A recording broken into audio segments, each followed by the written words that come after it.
Okay, let's unpack this. Welcome to the deep dive. Today we're getting into a topic that's actually pretty heated sometimes, originality. Specifically, within film music, we're going to be pulling insights from some material called originality and copying in film music. Hmm. Really trying to get a handle on, well, the tricky lines between inspiration, maybe creative adaptation, and just plain copying in this unique artistic space. Our mission is basically to dig into the core arguments from this text. And it is an intense debate, like the source says. You definitely see it flare up, especially in really vibrant film scenes, maybe like in India, where fans and critics get, well, pretty passionate about whether a score is original or not. Exactly. And there's this kind of baseline expectation, isn't there? You hear film music, you sort of expect something new. It's meant to lift the scene, drive the emotion, sometimes even, tell the story without any words. Composers have this big task, and we just assume they're creating something completely fresh. Absolutely.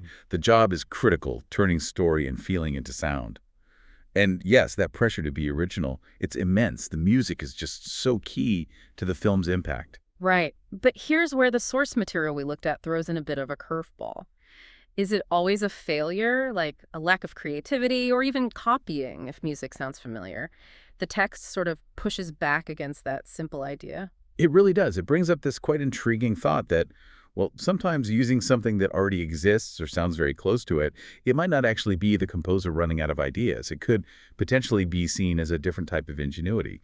The text suggests it's about the composer's skill, taking that known material and Yeah. putting it into a completely new context within the film scene, basically creating a kind of new interpretation for that moment, something the original piece wasn't designed for. Ah, okay. So shifting the focus a bit. Not just the notes themselves, but the why and the where, how it serves the film. So it's not just black and white, original versus copy. There's maybe a spectrum where referencing or adapting, that could be creative too.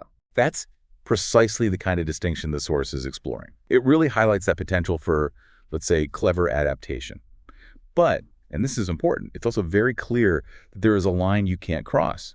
The text is pretty direct. Yeah. Senseless, blatant copying, especially if the reason is just, well, commercial gain. That's illegitimate. Right. There's just no artistic defense for that. It's simply using someone else's work to make money. Okay, so we've got the basic expectation, originality first. Then the source complicates it, suggesting this creative reuse, maybe ingenuity. And then finally, that hard boundary, outright senseless theft just for cash. That's the tension right there. Exactly.